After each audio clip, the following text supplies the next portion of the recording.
In this video, we'll be looking at how to build a wireless screen using the Elgo 2.8-inch TFT screen, as well as either Arduino with an HC05 Bluetooth chip or an ESP-32 with Wi-Fi.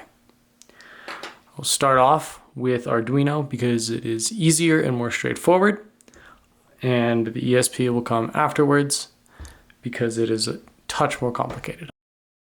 We will start off with the Arduino because it is much more simple and a lot easier to design and make than the ESP32, just because instead of having to go through an external source for communication, it is all internal inside of the Arduino IDE.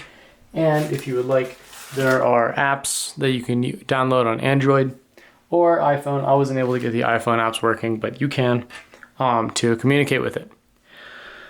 So the Arduino and the HC05 Bluetooth monitor use the RX and TX communication pins on the Arduino. These are serial communication pins that you can imagine it like this will be a sensor that is going to be reading data to the Arduino. It is very simple and uses very, very simple commands to communicate. Setting up is just as simple. The Elgo 2.8-inch TFT display was built to be able to slide right onto an Arduino, and so it is very easy to connect to. All you do is line it up like so, with the side with the fewer number of pins on the analog side and the side with the more pins on the digital side. Just line it up like so on both sides and then just press down like that, and it slides in. This is also why we have to use an Arduino Mega, because if you can tell, the RX and TX pins, it's a little faded out on this one, are being taken up. The screen does not use the pins for communication. However, it is just going to be easier, so that way you don't have to do any modifications to the screen. It's just plug and play. For the Bluetooth monitor module, I use a breadboard. You don't have to. It just makes it easier. And you hook up the start left to right with the VCC, which is going to be your 5-volt connection to the Arduino. And on these Megas, there's a 5-volt pin right there, along with your ground pin, which there's also a ground pin right there. Now, you're left with the RX and TX pins. All right, it is very important, don't forget to put the ground in over here. It is very important to note that RX goes to TX and TX goes to RX. It will not work without that. So you can hook them up here just like you would normally. Boom, boom. But over on this side, you have to note that TX is going to be our white wire and RX is going to be our black wire. So TX is going to go to the RX, one pin right there, and yep, that is TX to RX, and then the RX to TX. And that is all it takes to wire up the Arduino. The code for the Arduino is just as simple as the hardware.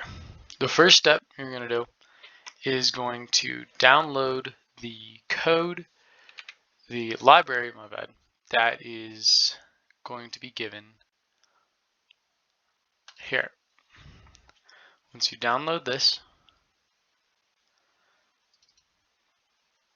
this will take you to the screen's code and libraries and all the things that you need from it. Here you can install the libraries, you can have the user manual. Super handy tool. From that, you're going to extract this.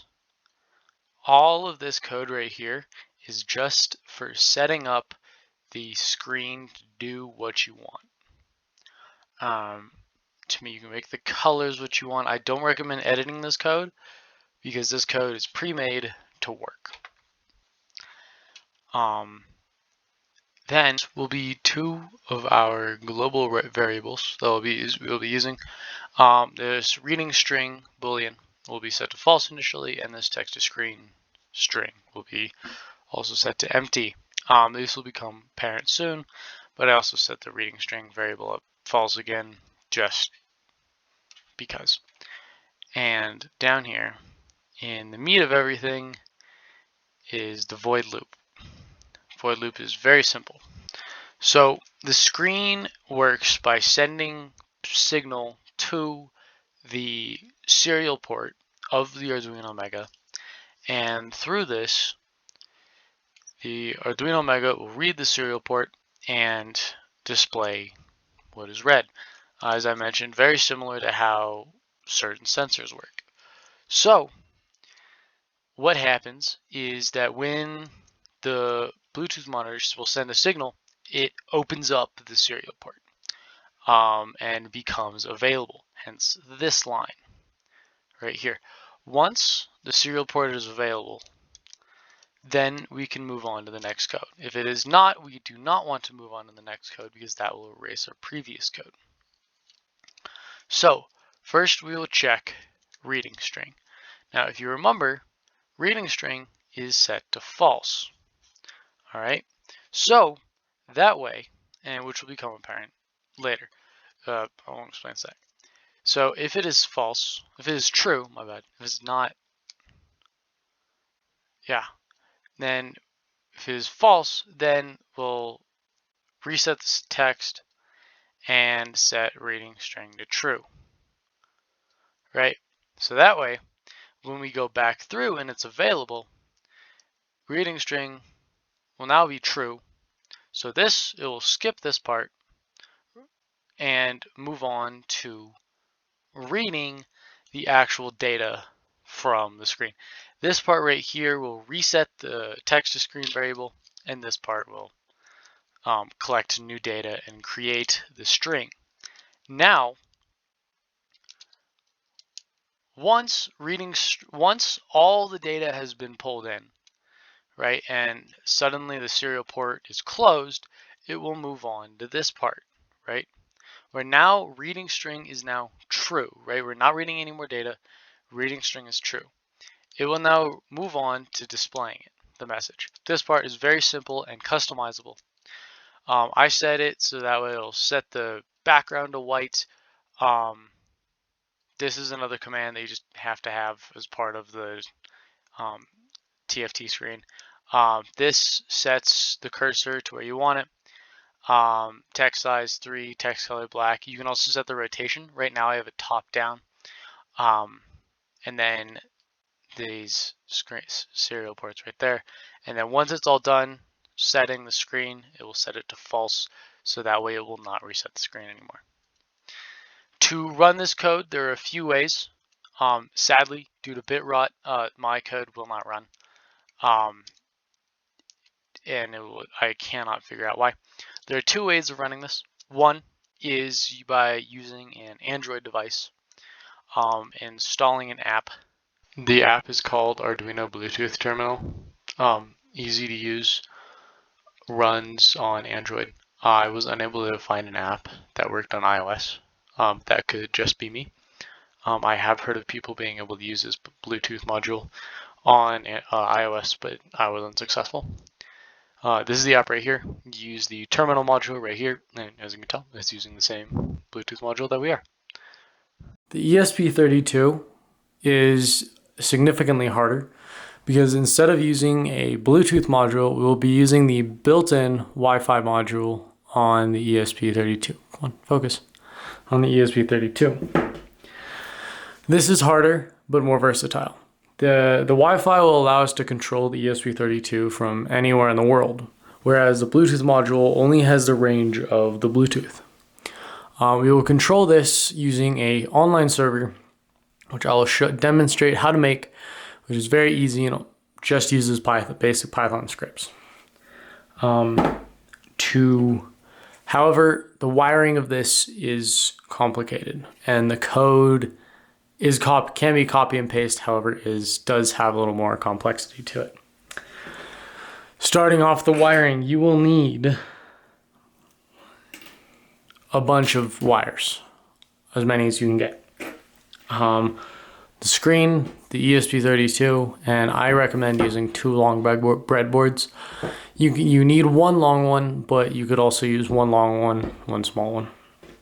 But anyway, because of the weird design of the LCD display, it does not line up on these breadboards too well. It requires moving. These have to go at a slight angle to each other in order to work well, like that. So the breadboards aren't going to be, you can't clip the breadboards together. They just got to be like that. And then for the wiring, if you go to the website, there's a chart with all the wiring sheets on it. If it starts with a P, the wiring sheet will just take care of it. It has all the things underneath along with diagrams needed. It would just take a long time to explain in the video. This is what the final product should look like, with a whole jumble of wires. Do note that the 5-volt is on the bottom here, and there's a ground up there. This is also a ground right here. However, I just chose to use that one. There is a number of pins that do get skipped on here, so it's not all one in a row. So be mindful of that when plugging in. And also, I just want to take a second to discuss the differences between the Arduino and the ESP-32 in terms of wiring. So obviously, the screen will not directly just fit onto the ESP-32. But there's also other differences that make it hard. For example, the ESP-32 uses what are called GPIO pins, also known as general input-output pins. The Arduino uses analog and digital pins to do other things, but this is what this uses. This doesn't use direct RX and TX pins like the Arduino. This uses GPIO pins. This also has a separate pinout. There is a separate library for that, which I have linked on the website for you to find, and with another amazing tutorial on how to wire this up. This is just how I did it. This other person did it an amazing way, where he uses a PCB and just jumper wires. Yeah. Take 2 for the server, because the last one my microphone was turned off for. So here we go. The server is very straightforward and easy to use. It works off of a platform called anvil.works. It is a website. One thing I will highly recommend you do, because it'll take me a long time to explain, is follow their tutorial. They have an amazing tutorial that guides you through building a feedback form, which is actually very similar to the app that we will be making here. That will just help you understand the code more and how everything works. So I recommend pausing here. It'll take you 30 minutes. Come back. You'll be so much happier. Anyway, so here is what the screen will look like. This is what the input will be for our ESP screen. So to build it, you would build this, which again, follow the tutorial that they have. It'll make building this super easy. And to code it, we will be coding this send button here. This is just for coding the screen. Right here. This will take us to the code for Form 1. All right, so this first function here will save the text that is in the input box to a variable and send that variable using a function that we'll make later. And we'll take that variable and save it to the data frame. I noticed in my testing that the screen can only hold up to around 150 characters, so that is why this is there. So that way there's no drop off, nothing wrong happens. All right. Let's see.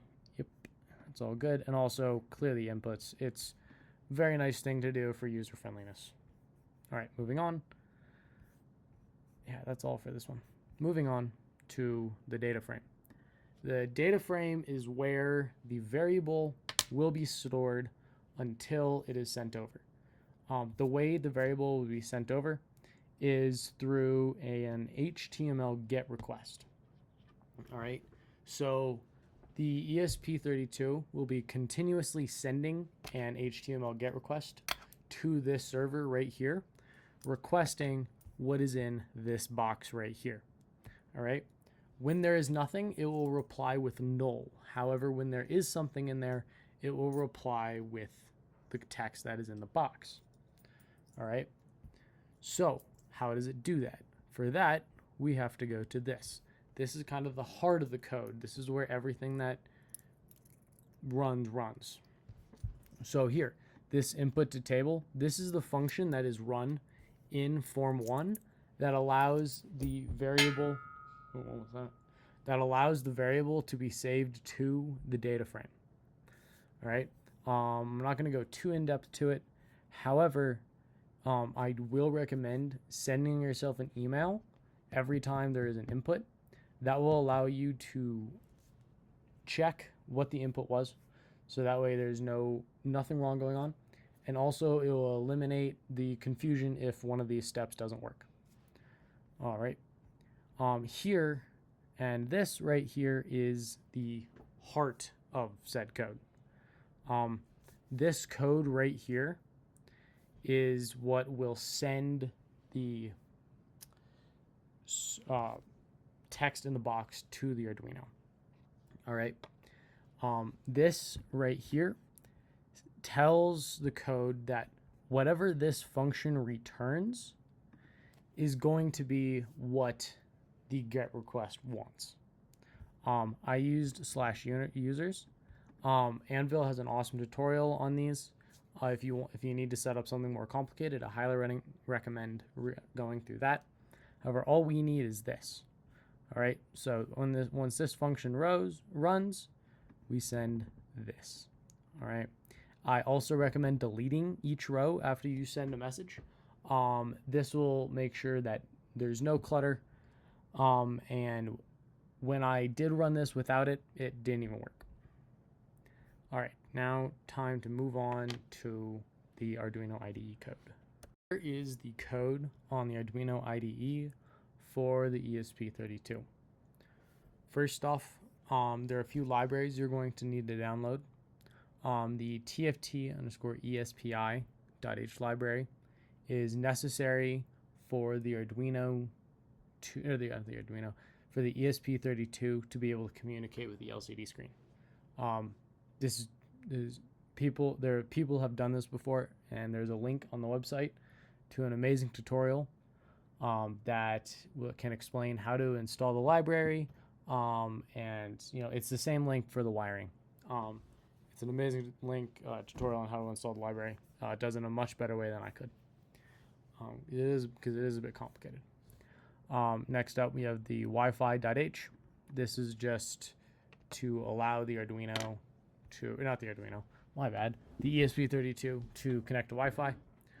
This has it so that way it'll receive data, so it'll receive those GET requests, and this is just formatting. All right. So to connect to the Wi-Fi, there are many ways to do it. This is what I found was the simplest. All right. Right here, you're going to put your Wi-Fi name, and here you're going to put your Wi-Fi password. For guest Wi-Fi, you set it up as I have it here, where you have guest and null, because for no password. All right.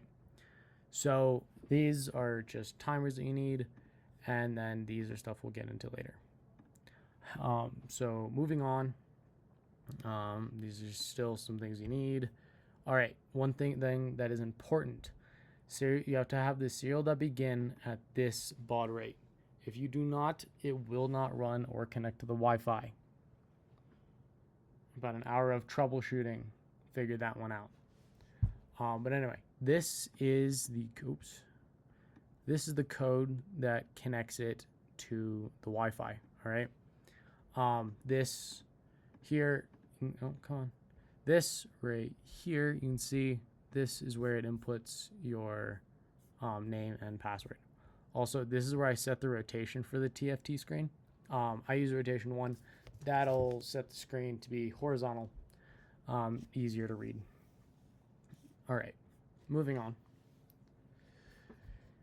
This is a void function right here.